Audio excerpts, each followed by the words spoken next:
The stars looked the same as they always had from the observation deck of Luna Base. Commander Frank Mitchell stood with his hands clasped behind his back, watching Earth rotate slowly below. 30 years in the Earth Defense Force had taught him to trust his gut, and right now his gut was screaming that something was wrong.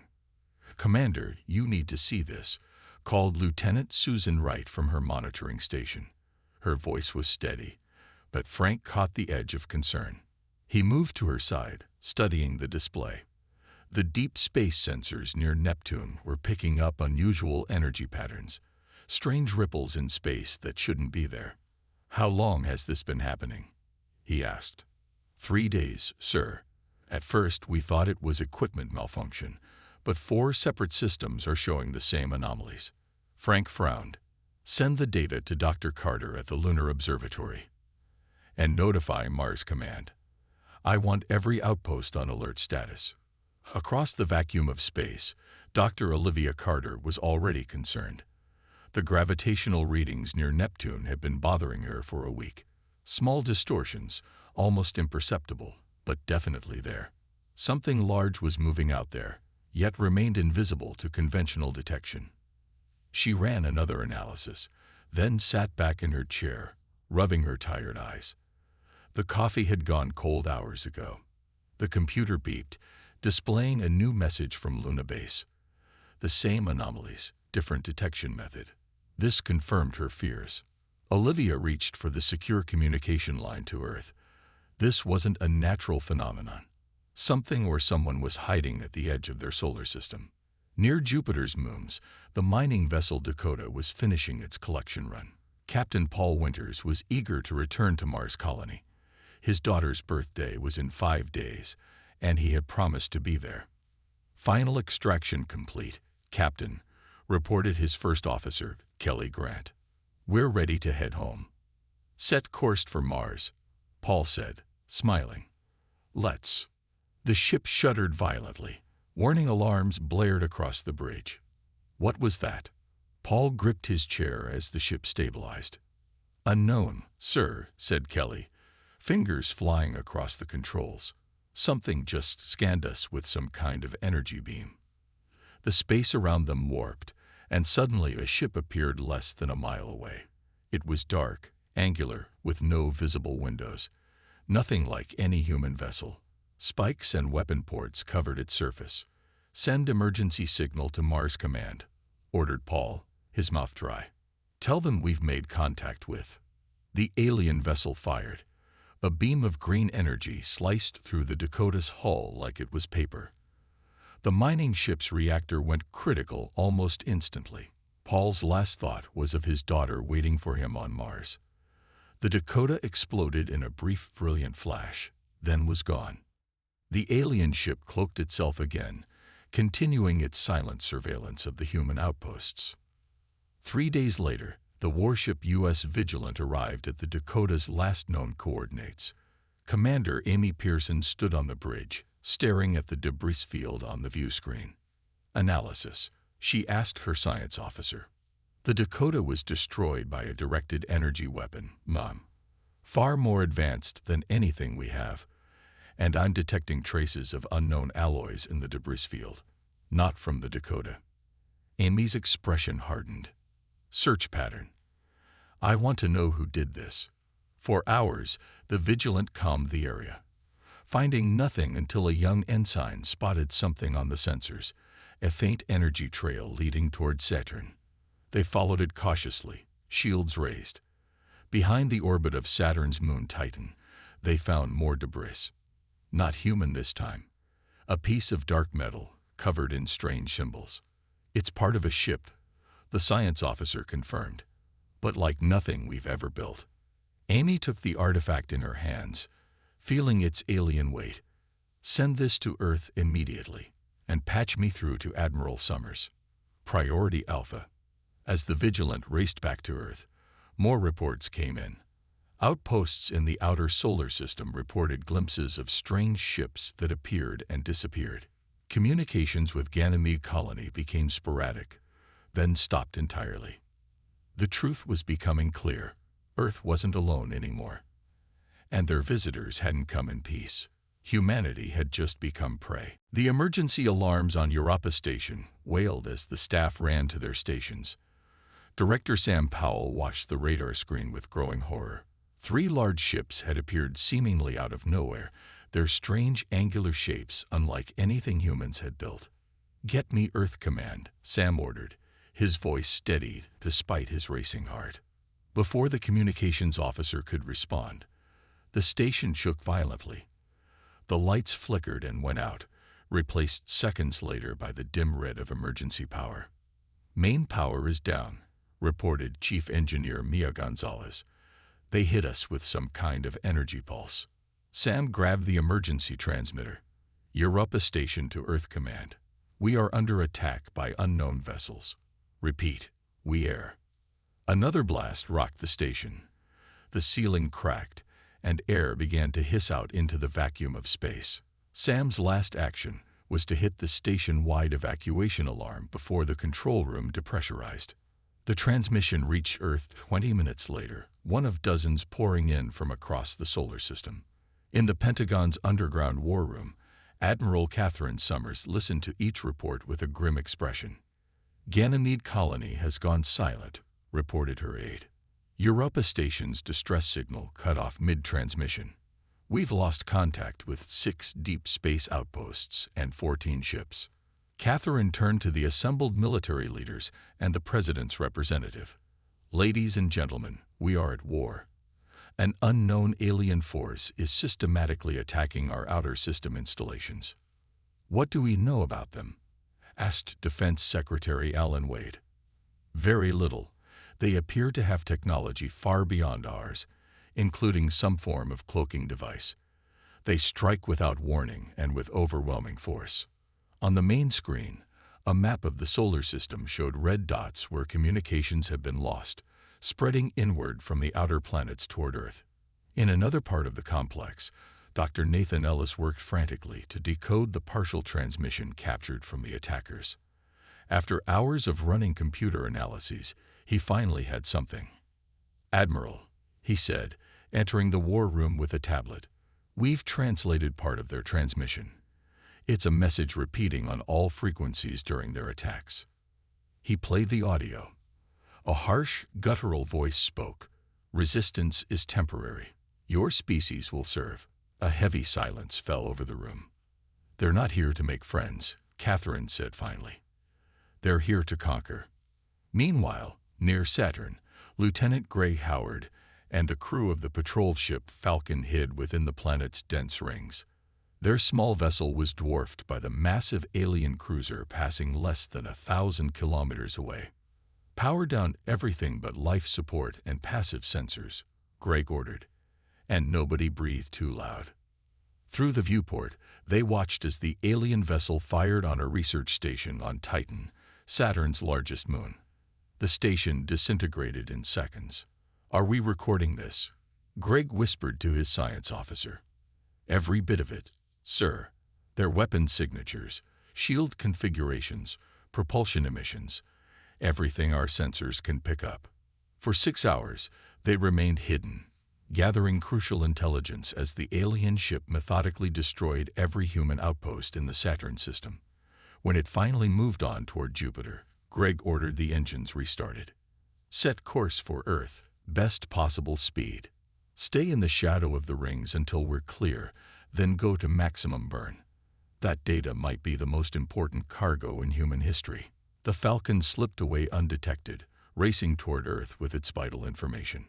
3 days later, in a secure briefing room at Earth Defense Headquarters, Greg presented his findings to a room of stunned military analysts. "Their weapon systems are at least 2 centuries beyond our current technology," he explained, pointing to the sensor readings. "Their shields can withstand anything we can throw at them." "So we're defenseless?" asked the general. "Not entirely," Greg said, highlighting a pattern in the data. "Their shields operate on a specific frequency range. During the attack, we noticed micro-fluctuations when they fired their main weapons. There's a split-second vulnerability, a window where the right kind of electromagnetic pulse might penetrate their defenses." Admiral Summers leaned forward. "You're saying they have a weakness?"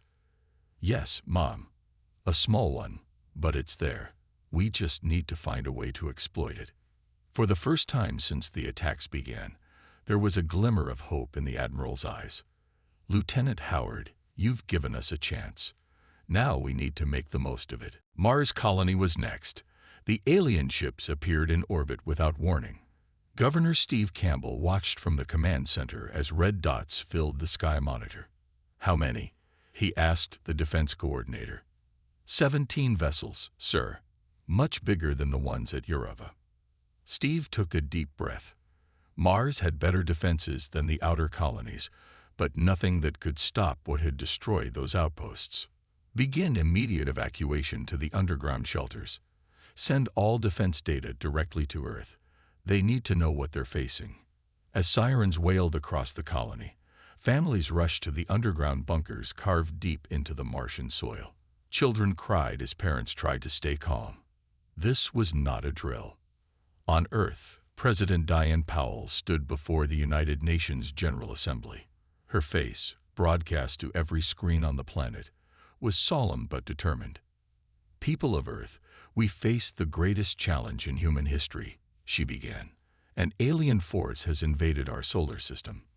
They have destroyed our outposts from Neptune to Jupiter. Mars colony is now under attack. Their intentions are clear, not to communicate or negotiate, but to conquer."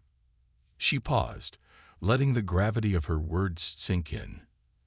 "As of this moment, I am declaring a global state of emergency. All nations must unite against this threat. All military forces will operate under unified command. All industries will convert to defense production.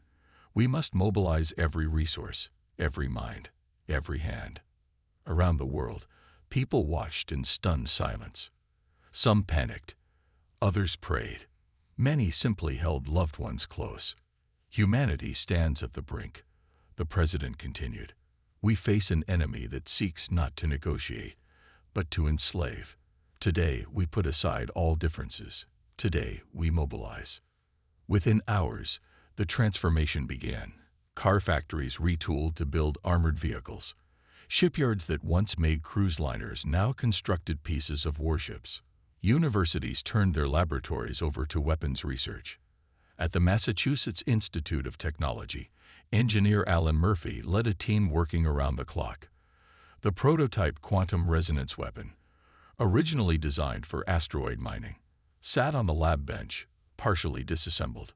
"If Lieutenant Howard's data is correct," Alan explained to his team, "the alien shields fluctuate at this specific frequency when they fire their main weapons.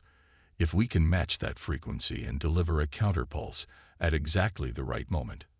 His colleague Dr. Rita Patel nodded. "It could disrupt their entire shield system. But we need much more power than this prototype can handle." "Then we build it bigger," Alan said simply. "We have the factories of the entire planet at our disposal now." 2 weeks later, they tested the modified resonance cannon against a piece of alien hull material recovered from space debris. The shield generator attached to the hull fragment failed instantly when hit with the resonance beam. The video of the test was sent to Earth Defense Command. Admiral Summers watched it 3 times, then called the president. "We have a weapon that works, Madam President. Now we need ships to carry it." In orbit, the construction of Earth's defense fleet proceeded at an unprecedented pace. Modular ship components rose from factories around the globe on massive rockets. Space workers assembled them in orbit, creating warships unlike anything humans had built before. Meanwhile, the alien force, now identified in military briefings as the Vraxian Dominion, based on intercepted communications, continued its systematic conquest of the outer system. Yet strangely, after securing Mars' orbit, they slowed their advance. Admiral Summers studied the intelligence reports with her staff. "They're pausing, consolidating their positions rather than pushing immediately for Earth." "Why?" Her intelligence officer, Major Betty Kim, offered a theory. "They might be surprised by our response, Admiral. According to the data from the captured communications, they expected us to fragment, each nation trying to negotiate separately. Instead, we united, said Admiral Summers with grim satisfaction. And that's given us precious time. She turned to the holographic display showing the growing Earth fleet. 80 ships complete, 200 more under construction. We have 60 days before their reinforcements arrive. Make every hour count. 80 days after first contact, the command center of Earth's orbital headquarters buzzed with activity. Fleet Commander Sofia Rodriguez studied the holographic display showing the positions of the Vraxian fleet around Mars. Her dark eyes narrowed as she finalized the attack plan. All ships report ready, Commander, said her communications officer. Sofia nodded. Transmit the go order. Operation Spearhead begins in 30 minutes. Across the Earth fleet, 300 ships prepared for humanity's first major offensive. Each vessel carried the new resonance weapons, hastily installed and tested over the past weeks. Many systems were experimental, and some ships still had civilian construction markings visible beneath military paint. On the bridge of the flagship EDF Challenger, Sofia addressed the fleet commanders via video link. This is our moment. The Vraxians believe we are weak, divided, and primitive. Today we prove them wrong. Your ships know their targets. Hit them hard, hit them fast, and watch for the shield fluctuations that Lieutenant Howard discovered. She paused, looking at each face on the screen. Humanity is counting on us. Good hunting. The Earth fleet jumped to full acceleration, burning toward Mars with every ounce of power their engines could produce. The element of surprise was their greatest advantage. The Vraxian blockade detected the approaching human armada when they were still 20 minutes out. Their ships began to move into defensive formations, but they seemed unhurried, confident in their technological superiority. They're not scrambling, Sofia noted. They don't see us as a serious threat. Her tactical officer smiled grimly. That's about to change, ma'am. As the fleets closed to weapons range, the Vraxians fired first. Green energy beams lashed out, striking several Earth ships. Some exploded immediately. Others spun away, damaged but intact thanks to the new armor plating developed from studying Vraxian debris. All ships, execute pattern Bravo, Sofia ordered. Target their command vessels first. The Earth fleet split into smaller formations, accelerating along different vectors. The Vraxians attempted to track the scattered human vessels, but the sudden change in tactics seemed to confuse them. When the Earth ships reached optimal firing position, Sofia gave the order. All ships, fire resonance weapons. Time your shots with their main weapon discharge. Across the battlefield, the new human weapons activated. Unlike conventional energy weapons, the resonance cannons fired pulses that were barely visible, ripples in space that matched the frequency of the Vraxian shields. The effect was immediate and dramatic. As the alien vessels fired their main weapons, their shields fluctuated exactly as predicted. The resonance pulses slipped through these momentary weaknesses, causing cascading failures throughout their defense systems. For the first time, human weapons found their mark on the previously impervious Vraxian hulls. It's working, shouted the tactical officer. Multiple enemy ships reporting shield failures. A cheer went up across the bridge, quickly silenced as Sofia raised her hand. Press the advantage. Order boarding teams to prepare. We need to capture at least one of their ships intact. Major Chris Bennett led the boarding team from the assault ship Ranger. His squad, dressed in the newest space combat armor, approached the disabled Vraxian vessel, whose shields had completely failed after taking 3 direct resonance hits. Remember your training, Chris told his team over the comm. We go in fast, secure the bridge and engineering.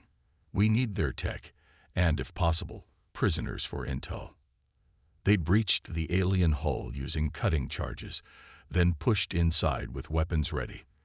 The interior was strange. Angular corridors with glowing script on the walls, and an atmosphere that made their environmental sensors flash warnings. The first Vraxian they encountered was taller than any human, with 4 arms and a carapace-like exoskeleton. It fired some kind of energy weapon, hitting one of Chris's team before they could take it down. First contact with enemy forces, Chris reported back to command. They're big, armored, and armed. We're proceeding to the central chamber. After a room-by-room fight through the vessel, they'd reached what appeared to be the bridge. Most of the alien crew had been killed or had evacuated, but one Vraxian remained, injured but alive. "We have a prisoner," Chris reported. "Repeat, we have captured a live Vraxian. Requesting immediate extraction." Back in the main battle, the Vraxian fleet was in disarray. More than 30 of their ships had been disabled or destroyed. For the first time since they entered the solar system, the Vraxian commander ordered a retreat. As the alien vessels pulled back from Mars orbit, Sophie allowed herself a small smile. "They're running," her executive officer said in disbelief.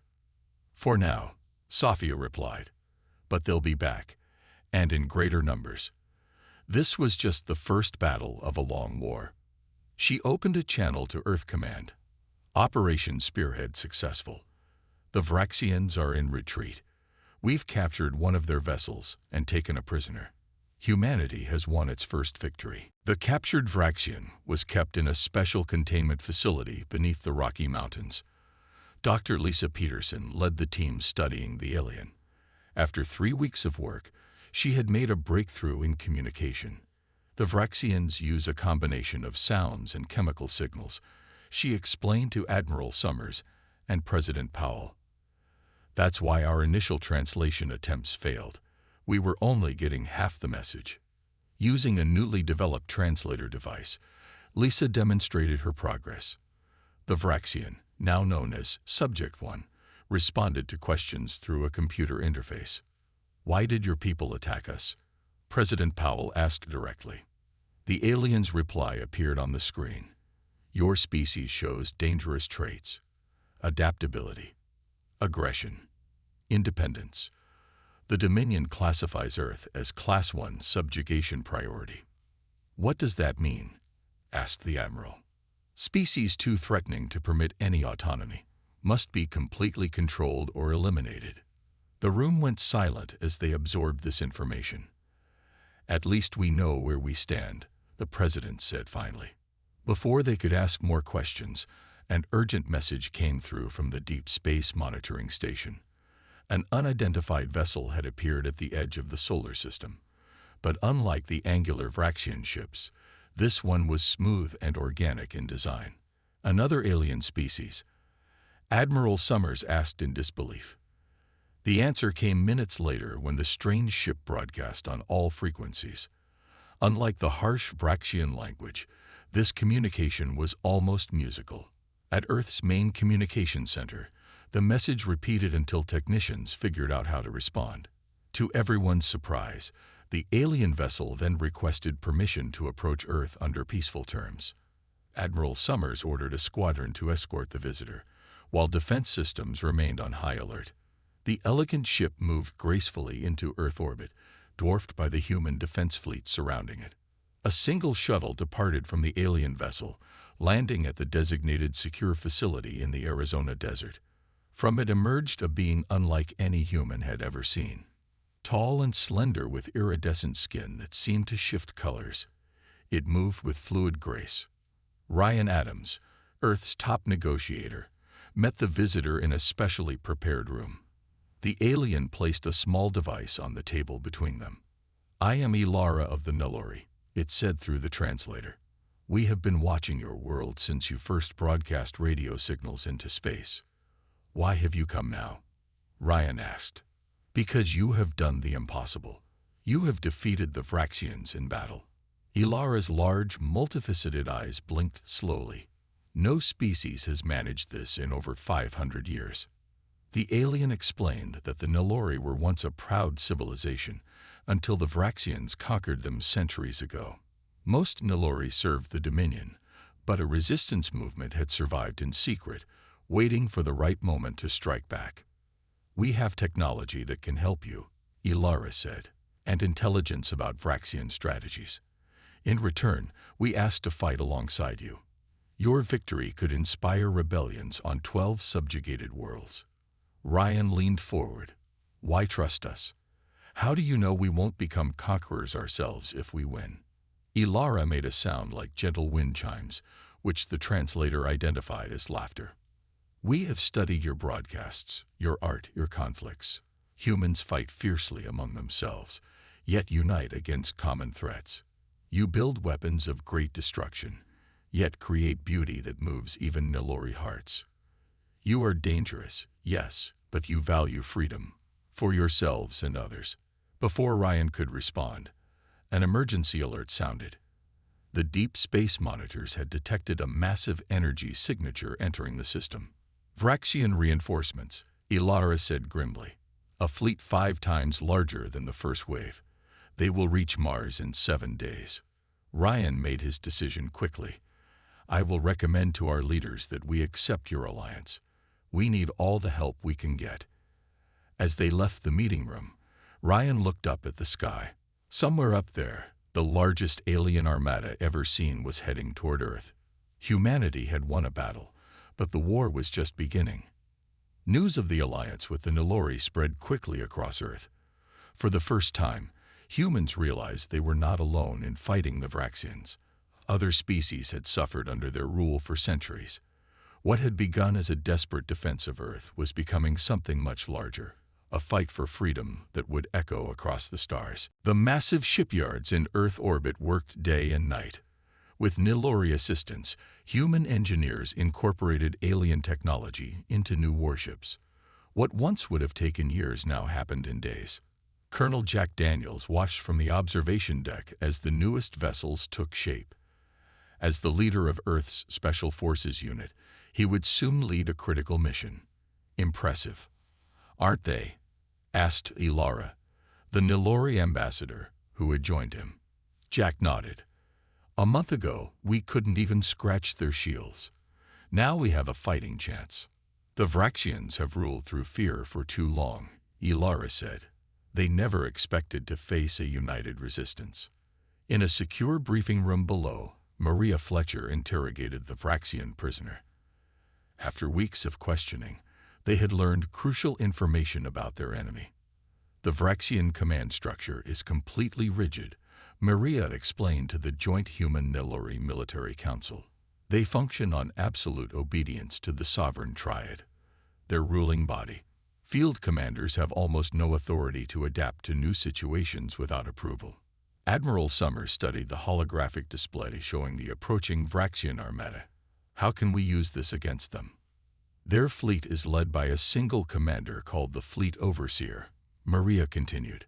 According to our prisoner, if this leader is killed, the entire chain of command will freeze until the Triad appoints a replacement. Colonel Daniels leaned forward. So we take out their leader, and their entire fleet will be paralyzed. Temporarily, Maria cautioned. But yes, it could give us the edge we need. A bold plan took shape. While Earth's united fleet engaged the Vraxian armada, a small strike team would infiltrate the enemy command ship and eliminate the fleet overseer. The Nilori provided advanced stealth technology for the mission. Colonel Daniels selected 12 of his best soldiers to join him. They would use a captured Vraxian shuttle, modified to appear damaged, to approach the command ship during the battle. As the massive Vraxian reinforcement fleet approached Mars orbit, Earth's population moved underground into hastily constructed shelters. Cities stood empty as people huddled in bunkers, watching news feeds and waiting. In orbit, the combined human-Nilori fleet took position. 400 Earth vessels and 24 Nilori ships against nearly 1,000 Vraxian warships. Fleet Commander Rodriguez addressed the fleet one last time before battle. We fight today not just for Earth, but for all species who have suffered under Vraxian rule. Remember your training. Use their rigid tactics against them. They expect us to fight conventionally.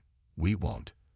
The Earth fleet had adopted guerrilla tactics developed by naval historian Dr. Elizabeth Porter, based on Earth's history of asymmetric warfare. They would strike from multiple directions, hit vulnerable targets, then withdraw before the Vraxians could respond. As the enemy fleet entered the Mars-Jupiter zone, the battle began. Earth ships attacked in small, coordinated groups, targeting Vraxian support vessels, rather than their heavily armed destroyers. The Nilori ships, with their advanced cloaking technology, appeared and disappeared across the battlefield, causing confusion in the Vraxian formations. Meanwhile, Colonel Daniels and his strike team approached the massive Vraxian command ship in their disguised shuttle. "Command, this is Infiltrator 1, Jack reported. "We're transmitting Vraxian distress codes now." The ruse worked. The command ship allowed the damaged shuttle to approach, believing it to be one of their own vessels returning from battle. Jack looked at his team.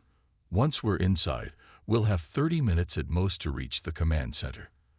The Nilori intel shows 4 levels of security we'll need to breach." A young soldier named Eric Miller checked his weapon. "What if we don't make it to the Overseer in time?" "Then Earth falls," Jack said simply. "And after Earth, the Vraxians will hunt down every last human in the galaxy." Their shuttle docked with a massive command ship. Using Nilori cloaking devices adapted for their suits, the team slipped past the initial guards. They had penetrated the heart of the enemy fleet. Now they just had to find one alien in a ship the size of a small city. Jack activated his comlink one last time before they moved deeper into the ship. "Infiltrator team is inside. Beginning Phase 2 of Operation Spearhead." Out in space, the battle rage. Human ships fought with desperate courage against overwhelming numbers. Everything now depended on 13 humans inside the belly of the beast. The largest space battle in human history raged between Jupiter and Mars. Earth vessels darted in and out of formation, striking Vraxian ships and then retreating before the aliens could respond. Admiral William Grant commanded the defense from his flagship, coordinating the complex dance of ships. "Squadron 5, target the support vessels on the left flank," he ordered. Nilori ships maintained stealth attack pattern. On his tactical display, the Vraxian force still outnumbered them, but their rigid formation was showing signs of strain. Unused to such fluid tactics, the alien commanders were struggling to adapt. Deep inside the Vraxian command ship, Colonel Jack Daniels and his team moved quietly through the angular corridors. Their Nilori-enhanced stealth suits kept them invisible to most sensors, but they still had to avoid direct contact with the enemy. "Next security checkpoint is 50 meters ahead," whispered Lieutenant Anna Cole, checking the holographic map projected from her wrist device. 4 guards. Jack signaled his team to hold position while he scouted ahead. The Vraxian guards were tall, armored figures with 4 arms, each holding a different weapon. "We can't avoid them," Jack told his team when he returned. "We'll have to take them out silently." Using non-lethal stun weapons developed with Nilori technology, the team incapacitated the guards without raising an alarm. They moved deeper into the ship, toward the central command chamber. Meanwhile, the space battle had reached a critical point. Nearly a third of Earth's fleet had been destroyed or disabled, but they had inflicted significant damage on the Vraxian armada. The aliens' superior numbers were becoming less relevant as their formations broke down. "Sir, we're detecting power surges in the enemy command ship," reported the sensor officer on Admiral Grant's bridge. "They may be preparing to use their main weapon." "All ships, clear the firing arc," Grant ordered immediately. "Prepare countermeasures." Inside the command ship, Jack's team had reached the final security door leading to the command center. 5 of his original 12 soldiers had been lost in firefights along the way. "This door is sealed with some kind of biometric lock," said Eric Miller, examining the entrance. "We need a Vraxian to open it." "Or parts of one," Jack said grimly. He pulled out a container holding a severed Vraxian appendage they had collected during an earlier skirmish. Pressing the limb against the scanner, he waited as the alien technology processed the biometrics. The door slid open, revealing the vast command center. Dozens of Vraxians worked at stations around a central platform where a larger alien, decorated with ornate armor, directed the battle. "That's the Fleet Overseer," Jack said, recognizing the figure from their intelligence briefings. "Everyone, set weapons to maximum. We'll only get one chance." They moved into position, their stealth technology still protecting them from detection. Jack gave the signal, and the human team opened fire simultaneously. The command center erupted into chaos. Several shots hit the fleet overseer, but the alien's armor absorbed much of the energy. Wounded but still alive, the overseer roared orders as guards rushed toward the now visible human attackers. "Cover me," Jack shouted as he charged directly at the overseer, dodging enemy fire. His team provided covering fire, but the Vraxians outnumbered them. One by one, the human soldiers fell. Eric Miller took a fatal shot protecting Jack's advance. Despite a wound in his side, Jack reached the central platform and confronted the fleet overseer. The alien towered over him, swinging a massive energy weapon. Jack ducked under the first swing and fired his remaining ammunition into a gap in the overseer's armor. The alien staggered but didn't fall. With its lower arms, it grabbed Jack by the throat and lifted him off the ground. "For Earth," Jack gasped, pulling a final weapon from his belt, a Nilori phase bomb. He activated it and drove it into the same gap in the overseer's armor. The explosion tore through both of them. The overseer fell dead, its massive body crushing Jack beneath it. Lieutenant Cole, the last surviving member of the strike team, dragged herself to a communication console. Blood poured from a wound in her leg as she activated the emergency transmitter. "Command, this is Infiltrator Team. Mission accomplished. Fleet Overseer is down. Repeat, target is eliminated." Throughout the Vraxian fleet, confusion spread as command channels went silent. Without direction from the Overseer, ship captains waited for orders that never came. Admiral Grant noticed the change immediately. "The command ship has stopped issuing orders. All forces, press the attack now." The Earth fleet surged forward, targeting the now disorganized Vraxian vessels. For the first time in their long history of conquest, the mighty Vraxian armada began to retreat in disarray. 2 months after the Great Battle, Earth was still celebrating its victory. The Vraxian forces had retreated beyond the solar system, giving humanity its first real breath since the invasion began. But in the highest levels of government, leaders knew this was just a beginning. Lieutenant Anna Cole, the sole survivor of the strike team, stood before the United Nations wearing her new Medal of Honor. Her legs still hadn't fully healed, but she stood straight as she addressed the world's representatives. "Colonel Daniels and our team gave their lives so Earth could live," she said, her voice steady. "But our fight is not over. The Vraxians will return." President Powell nodded solemnly, "Which is why today we extend our hand to the stars." The great doors of the UN chamber opened, and delegates from 17 different alien species entered. Some walked on legs like humans, others floated or moved on appendages no Earth creature possessed. Leading them was Ilara, the Nilori ambassador. Ambassador Helen Delacroix stepped forward to welcome them. "For all of human history, we wondered if we were alone in the universe. Now we know we are part of something greater." The alien delegates took seats specially designed for their various forms. Among them was a being unlike any other, ancient and luminous, moving with slow dignity. This was Xortel, representative of the Galactic Concord, a loose alliance of free species that had long observed the Vraxian expansion. When Xortel spoke, his translator conveyed a voice like distant thunder. "For centuries, the Concord has watched your world. Some feared your potential for violence. Others saw your capacity for growth.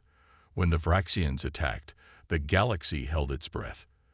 Would humanity fall, as so many had before? Or would you become something new? Perhaps the catalyst that changes everything." On screens across Earth, people watched in awe as humanity officially joined the wider galactic community.